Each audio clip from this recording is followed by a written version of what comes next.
बोलिए सियावर रामचंद्र की जय हो। तो जरा से सारे अयोध्यावासी इंतजार कर रहे हैं कि कब प्रभु श्री राम जन्म लें। आइए, बड़ी सुंदर चौपाई है, सभी दर्शन करेंगे।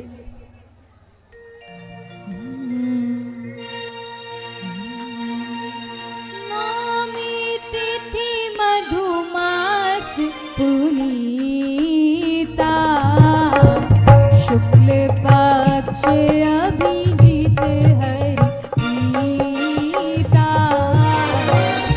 नौमी तिथि मधुमास पुनीता, शुक्ल पक्ष अभिजीत हरिप्रीता।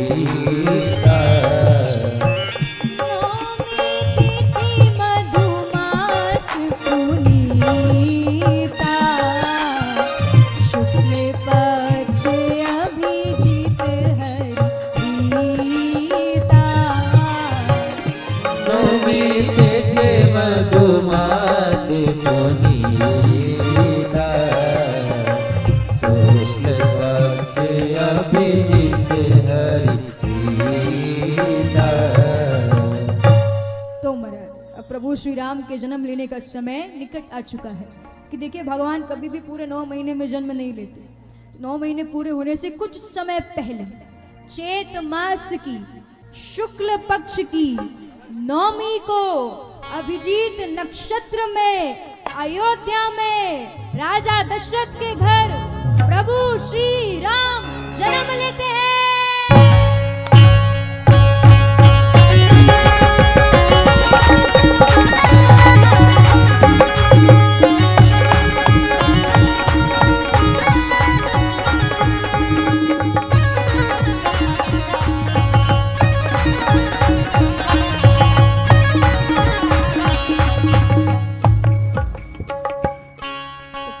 प्रभु श्री रामचंद्र भगवान की। तो महाराज, भगवान ने जन्म ले लिया है, लेकिन यह बात सिर्फ कौशल्या माता को पता है अभी, इसलिए कहा जाता है कौशल्या हितकारी। अब भगवान विराट स्वरूप में आए हैं। मैया कहती हैं, ये क्या? अरे हमने कहा था पुत्र बनकर आना, आप तो पिता बनकर के आए हो।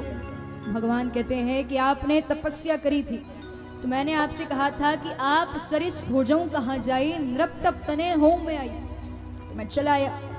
मैया कहती हैं कि ये सब तो ठीक है, लेकिन आप तो चतुर्भुज अवतार धारण करके आए हो, इतने बड़े बच्चे नहीं होते। अरे ऐसे देखेंगे सब तो डर जाएंगे। मैया कहती हैं छोटे हो जाओ। भगवान कहते ये कौन सी बात हुई? मैया कहती हैं कि संसार में ऐसे ही बच्चे जन्म लेते हैं, सबसे पहले तो ये शंख चक्र गदा पद्म त्याग दो। महाराज त्याग दिया। अब मैया कहती हैं कि 4 भुजाएं हैं तो 2 भुजाएं कम कर लो, 2 भुजाएं भी कम कर लो।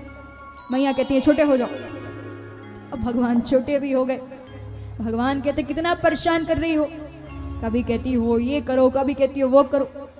मैया कहती अब ये नियम है कि ऐसे ही संतान जन्म लेती है। मैया समझा रही है, क्या कहती है? माता पुनि बोली सोमति डोली, तजहु तात यह रूपा। माता पुनि बोली सोमति डोली, तजहु तात यह रूपा। कीजे शिशु लीला अति प्रियशीला, यह सुख परम सुलीला अति प्रियशीला, यह सुख परम अनूपा। माता पुनि बोली सोमति डोली, तजहु तात यह रूपा। माता पुनि बोली सोमति डोली, तजहु तात यह रूपा। तो मैया समझा रही है, तो भगवान छोटे भी हो गए। प्रभु कह रहे हैं द्वार खोलो, सभी खड़े हैं दर्शन करने के लिए। मैया ने अब पालने में झुला दिया है। मैया कहती हैं निर्वस्त्र हो जाओ, बच्चे ऐसे जन्म नहीं लेते। भगवान कहते ठीक है, निर्वस्त्र भी हो जाते हैं। कहते अब द्वार खोल दो। मैया कहती नहीं, अभी एक और चीज बची है। भगवान कहते हैं क्या? मैया कहती हैं रोने लगो। जब बच्चे जन्म लेते हैं तो रोते हैं। भगवान कहते हैं मैया एक बार में बता दो क्या क्या करना है। अब जैसे ही भगवान ने वचन सुने तो क्या हो रहा है? सुनी वचन सुजाना रोदन ठाना, होई बालक सुरभूपा। सुनी वचन सुजाना रोदन ठाना, होई बालक सुरभूपा। ये चरित जगावहि हरि पद पावहि, तेना परहिम भवकूपा। चरित जगावहि हरि पद पावहि, तेना परहिम भवकूपा। सुनी वचन सुजाना रोदन ठाना, होई बालक सुरभूपा। सुनी वचन सुजाना रोदन ठाना, होई बालक सुरभूपा। अब महाराज भगवान रोने भी लगे तो मैया ने द्वार खोल दिए हैं, सभी दर्शन कर रहे हैं। स्थिति ये है कि चंद्रमा सूर्य से कह रहे आगे बढ़ो, मुझे दर्शन करना है। सूर्य कहते नहीं, मेरे वंश में जन्म लिया है, दर्शन तो मैं ही करूंगा। तो ये सुनकर के चंद्रमा थोड़े दुखी हो गए। भगवान कहते अरे इसमें दुखी क्या होना, इस बार सूर्य वंश में आया हूं, अगली बार चंद्र वंश में आ जाऊंगा। इस बार ठीक दिन के 12 बजे आया हूं, अगली बार मध्य रात्रि के 12 बजे आ जाऊंगा। तो चंद्रमा कहते हैं क्यों जले पर नमक छिड़क रहे हो? भगवान कहते अरे इतनी ही बात है तो यदि कोई भी व्यक्ति मेरा पूरा नाम लेगा तो उसमें तुम्हारा नाम भी जुड़ा हुआ हो। भगवान का पूरा नाम क्या है? रामचंद्र। तो इस तरह से चंद्रमा को समझाया है, सभी ने दर्शन किए हैं।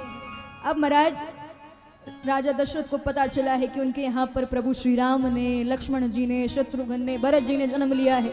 बड़े प्रसन्न हैं, पूरी अयोध्या में उत्सव मन रहे हैं। और श्रीमद् भागवत महापुराण में प्रभु श्री राम के जीवन के बारे में बड़े ही संक्षिप्त में सुनाया है, क्योंकि सभी उनके जीवन के बारे में जानते हैं। जब थोड़े बड़े होते हैं तो उनको गुरुकुल भेज दिया जाता है, अपने गुरु के साथ जाते हैं, जहाँ पर उनका स्वयंवर होता है माता सीता के साथ।